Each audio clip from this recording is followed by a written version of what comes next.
You ask Tiger to solve. This deals with linear equations with one unknown. The final result is w equals 40. Let's solve it step by step. Simplify the expression. Break up the fraction. Find the greatest common factor of the numerator and denominator. Factor out and cancel the greatest common factor. Swap sides.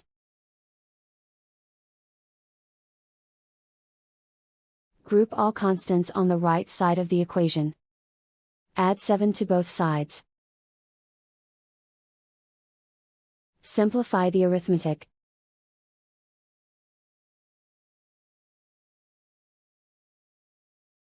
Isolate the w. Multiply both sides by 2. Group like terms. Multiply the coefficients. Simplify the fraction. Simplify the arithmetic.